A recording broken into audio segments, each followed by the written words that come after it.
며느리에게 본 통지서는 민법 제750조 불법 행위로 인한 손해배상에 근거한 것입니다. 나는 그렇게 첫 문장을 적었다. 손끝이 미세하게 떨렸지만 감정 때문은 아니었다.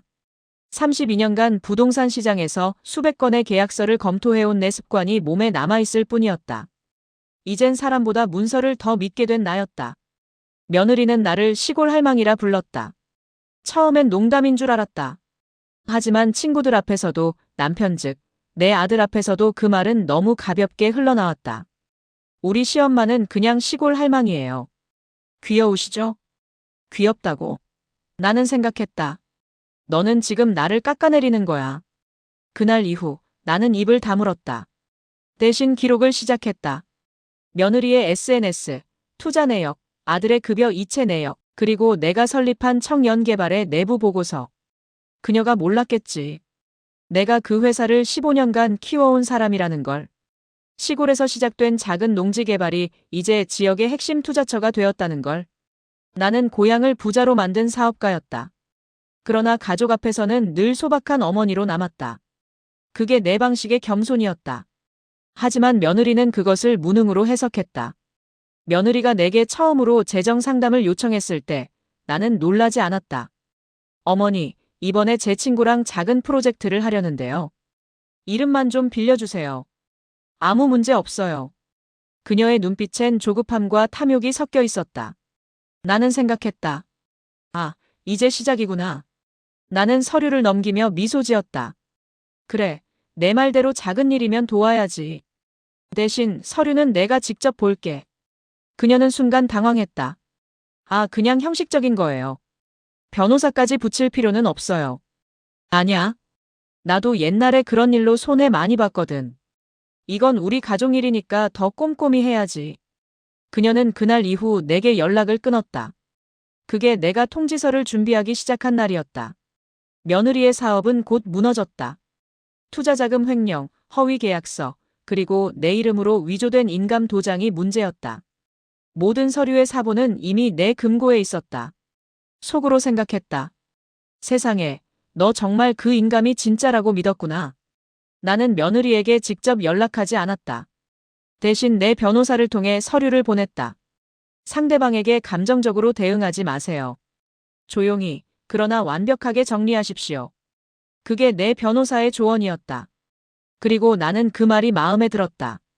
조용히, 그러나 완벽하게. 그건 내 인생 전체를 설명하는 문장이기도 했다. 며느리에게서 전화가 온 건 그로부터 일주일 뒤였다. 어머니, 이게 다 무슨 짓이에요? 왜 제 사업에 이런 식으로 개입하셨어요? 내가 한 짓이야. 다 내 이름으로 되어 있잖아. 그건 잠깐 돈이 필요해서 그랬어요. 제가 갚을게요. 내가 나를 시골 할망이라고 부른 날 이미 갚을 기회는 잃었어. 그녀는 울었다. 하지만 나는 흔들리지 않았다. 속으로 생각했다. 사람은 눈물이 아니라 기록으로 판단해야 한다. 그날 밤 나는 통지서를 봉투에 넣으며 한 줄을 더 썼다. 너를 미워하지 않는다. 다만 배우게 하려 한다. 며느리를 처음 봤을 때 나는 그녀의 눈에서 낯선 생기를 봤다. 그건 젊음의 빛이 아니라 버티는 사람의 눈빛이었다. 무너져도 다시 일어서야 하는 사람, 그런 눈이었다. 어머니, 저는 시골 사람들 보면 참 순수하다고 생각해요. 그녀가 내게 그렇게 말했을 때 나는 웃었다. 속으로 생각했다. 순수함을 무지로 보는구나, 이 아이는. 하지만 나는 몰랐다. 그 아이가 순수함이란 단어에 얼마나 굶주려 있었는지를. 며느리의 과거를 알게 된 건 변호사와 함께 준비한 조사 서류 덕분이었다. 그녀는 대학 등록금도 없이 서울로 올라와 편의점 야간 알바로 시작했다. 스펙이라곤 영업 보조 몇 줄 뿐. 그런데 3년 만에 작은 투자회사의 팀장이 되었다. 나는 그 경로가 이상하다고 느꼈다. 실적에 비해 지나치게 빠른 승진이었다. 조용히 그녀의 옛 상사를 찾아갔다. 그는 오래된 거래처이자 내 오랜 후배였다. 그 여자요? 머리는 좋아요. 근데 불쌍한 애였어요. 불쌍하다니? 투자 사기 한 번 휘말렸거든요. 그때 다 잃고 혼자 감당했어요. 그 뒤로는 사람 안 믿더라고요. 다 자기 힘으로 버티겠다고. 나는 아무 말도 할 수 없었다. 머릿속에서 그녀의 말투, 표정, 내게 던진 가벼운 농담들이 다시 떠올랐다. 어머니는 좋으시겠어요. 실패해도 돌아갈 고향이 있으니까요. 그 말이 갑자기 다르게 들렸다. 그녀에게 고향은 사치였다. 돌아갈 곳이 없었으니까. 며느리는 아들을 사랑했다. 그건 거짓이 아니었다. 하지만 사랑보다 두려움이 더 컸다. 아들을 통해 자신이 안전한 곳에 도착했다는 착각을 하고 싶었던 거다. 나는 그걸 너무 늦게 알아차렸다. 속으로 생각했다. 어쩌면 나도 며느리와 다르지 않았는지도 모른다. 나 역시 젊은 시절 시댁의 무시를 견디며 남편의 빚을 갚고 혼자서 땅을 사고 서류를 배우며 살아남았다. 나를 살린 건 분노가 아니라 학습이었다. 며느리에게 그걸 가르치려 했지만 그녀는 너무 빨리 포장하려 했다. 그녀의 SNS 속 사진들은 모두 화려했다. 명품 가방, 와인잔, 바다뷰. 하지만 사진 속 표정은 언제나 어딘가 불안했다. 그건 나도 잘 아는 얼굴이었다. 버티는 사람의 얼굴. 그날 밤 나는 통지서를 다시 꺼냈다. 민법 제750조 아래에 적혀있던 조항들 사이에 세 문장을 써넣었다. 만약 피의자가 진정한 반성을 표할 경우 시효 내 합의 가능. 변호사는 놀랐다. 선처하실 겁니까? 선처는 아니에요. 가르침이에요. 그녀가 반성할까요? 모르죠. 하지만 나는 내 몫의 책임은 다 해야죠. 며칠 뒤 며느리에게서 짧은 편지가 왔다. 글씨는 삐뚤었지만 그 안엔 진심이 있었다. 저는 늘 어머니가 무섭고 부러웠습니다. 돈이 아니라 어머니처럼 흔들리지 않는 마음을 갖고 싶었어요. 그런데 저는 그걸 속임수로 배웠네요. 죄송합니다. 나는 그 편지를 손끝으로 천천히 접었다. 눈물이 나지 않았다. 이건 슬픔이 아니라 아주 오래된 이해의 시작이었다. 그날 밤 나는 그녀에게 단 한 줄을 답장했다. 한 번은 속였지만 이제는 배워야지. 다음엔 계약이 아니라 삶으로 갚아. 그렇게 끝났다고 생각했다. 하지만 다음 날 아침 내 변호사에게서 전화가 왔다. 회장님, 큰일입니다. 며느리 명의의 계좌에서 당신 회사 내부 자료가 외부로 유출된 정황이 있습니다. 손에 들고 있던 편지가 바닥에 떨어졌다. 속으로 생각했다. 이 아이가 또 무너지는 건가 아니면 나를 시험하는 걸까? 그녀가 나를 또 이용했다는 소식을 들었을 때 나는 처음으로 손이 떨렸다. 감정이 아니라 배신의 무게 때문이었다. 회사 내부 자료를 외부에 넘겼다고요? 내가 묻자 변호사는 고개를 끄덕였다. 맞습니다. 청연개발의 토지 매입 정보 일부가 외부 투자자 쪽으로 넘어갔습니다. 송신자는 따님이 아니라 며느리 명의의 계좌입니다. 나는 아무 말도 하지 못했다. 책상 위에 놓인 며느리의 편지가 보였다. 어머니처럼 흔들리지 않는 마음을 갖고 싶었어요. 속으로 생각했다. 그럼에도 또 거짓이구나. 그날 밤 내 이메일함에 삭제된 편지 한 통이 떠올랐다. 발신자는 며느리였다. 보낸 시각은 자료 유출 하루 전. 제목은 단순했다. 어머니께 제가 왜 이 일을 하는지 설명드리고 싶습니다. 하지만 그 메일은 수신함이 아니라 휴지통에서 발견됐다.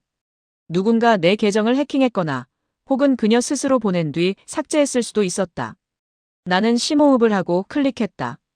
어머니, 제가 하고 있는 일이 아마 어머니를 배신하는 것처럼 보일 겁니다. 하지만 이번 거래엔 어머니 이름으로 등록된 위조 서류가 포함되어 있습니다. 누군가 어머니의 계좌를 이용하고 있어요. 그 사람은 아들입니다. 스크롤을 내리던 내 손이 멈췄다. 아들. 저는 처음엔 몰랐어요. 남편이 사업 확장을 돕겠다고 하더니 어머니 회사 자금 일부를 다른 투자로 돌려 쓰고 있었어요. 그래서 자료를 빼낸 겁니다. 증거를 모으기 위해서요. 하지만 그걸 설명할 방법이 없었어요. 어머니는 절 이미 믿지 않으시니까. 나는 의자에 기대어 눈을 감았다. 가슴이 쿵 뛰었다. 숨이 막히듯 아팠다. 나의 아들이 내 회사를 건드렸다고. 내가 피땀으로 일군 그 회사에 손을 댔다고. 머릿속에서 오래전 그의 얼굴이 떠올랐다. 아버지 빚을 갚을 때 어린 손으로 내 장부를 들고 도와주던 아들. 그 아이가 이렇게 컸구나. 그 아이가 이제 내 회사를 쓴다. 속으로 생각했다.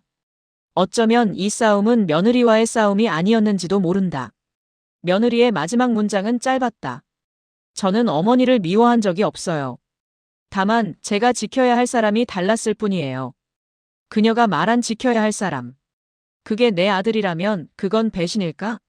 아니면 사랑일까? 나는 그날 밤 잠을 이루지 못했다. 통지서, 계약서, 그리고 편지들을 책상에 펼쳐놓았다. 수백 장의 종이 위에서 진실과 거짓이 뒤섞였다. 새벽녘, 나는 변호사에게 전화를 걸었다. 그 자료 유출, 추적 중이라 했지요? 예, IP는 서울 마포 쪽으로 잡힙니다. 그 계좌명에 확인되면 바로 나에게 알려주세요. 그리고 며느리 이름으로 된 건 일단 수사 중지해요. 회장님, 그건 위험합니다. 만약 그녀가 진짜 범인이라면. 괜찮아요. 그럴 아이 아닙니다. 그 말을 하고 전화를 끊었지만 내 안에서 울리는 목소리가 하나 있었다. 정말 그럴 아이 아닐까? 며칠 뒤 나는 직접 며느리를 찾아갔다. 그녀는 서울의 한 반지하 월세방에 있었다. 가방 하나, 노트북 하나, 그리고 바닥엔 출력된 이메일 기록들. 왜 내 회사 자료를 건드렸니? 내가 묻자 그녀는 고개를 들었다. 어머니가 다치실까 봐요. 다친다고? 남편이 그 자료로 외부 투자를 유치하려 했어요. 근데 그 투자자가 어머니 회사의 땅을 미리 빼돌릴 생각이었어요. 그녀의 목소리가 떨렸다. 그래서 제가 먼저 움직였어요. 그 사람들이 어머니를 치기 전에 제가 그걸 막으려고요. 나는 말없이 그녀를 바라봤다. 그녀의 눈은 거짓이 없었다. 그때 처음 알았다.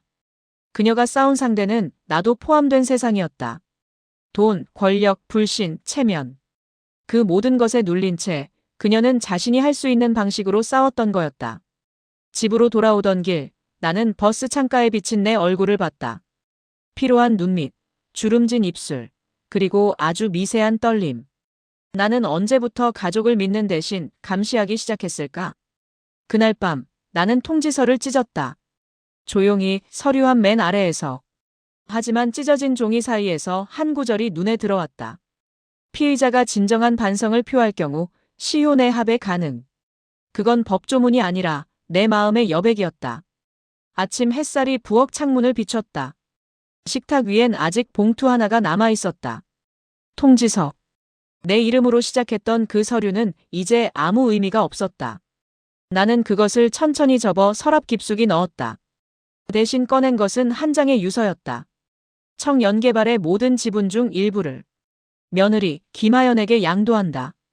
손끝이 흔들렸지만 이번엔 두려움이 아니었다. 속으로 생각했다. 이제는 내 이름이 아니라 내 마음을 남겨야 한다. 며느리와 다시 마주한 건 검찰 조사실이 아닌 작은 찻집이었다. 그녀는 초췌했지만 눈빛만큼은 달라져 있었다. 어머니, 죄송합니다. 저는 그냥 어머니처럼 되고 싶었어요. 나처럼? 아무도 무너뜨리지 못하는 사람. 나는 잠시 웃었다. 그건 잘못 배운 거야, 하연아. 나는 무너졌어. 수없이. 다만 무너질 때마다 기록했을 뿐이지. 그녀가 눈을 동그랗게 떴다. 기록이요? 그래. 사람은 잊으면 다시 무너져. 나는 잊지 않기 위해 기록했어. 그게 내 생존이었지. 며칠 후 나는 아들을 불렀다. 그는 초췌한 얼굴로 내 앞에 섰다. 엄마, 미안해.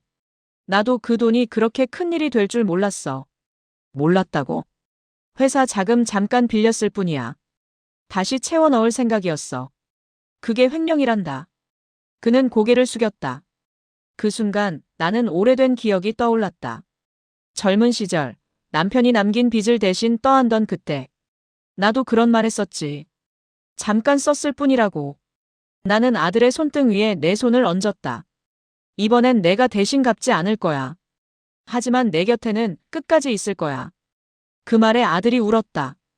그 울음은 후회가 아니라 깨달음의 소리였다. 며느리 하연은 이후 내 회사의 지역 재생팀을 맡게 되었다. 그녀가 맡은 첫 프로젝트는 내가 처음 시작했던 고향의 낡은 마을이었다.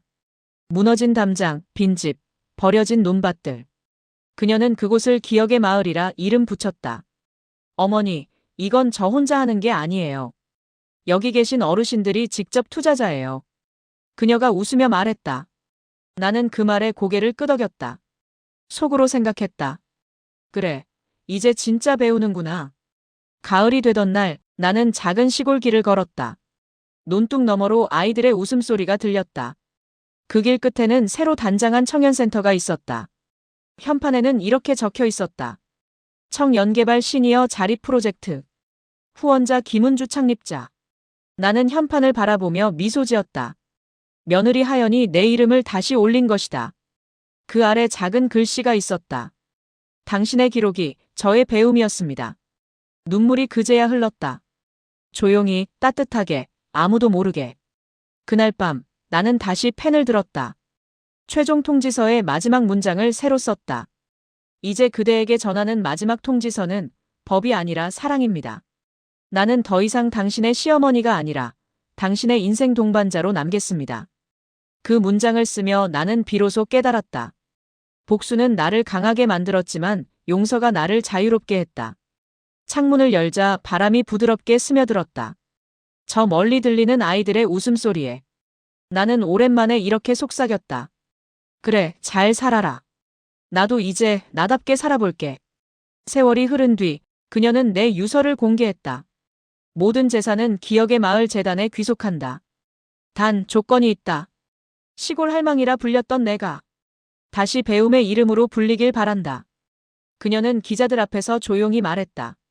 그분은 제 시어머니가 아니라 제 첫 번째 스승이었습니다. 그 순간 나는 하늘 어딘가에서 웃고 있었을 것이다. 시골 할망이라는 이름으로 시작된 내 인생이 이제 누군가의 배움의 기록으로 남았으니까.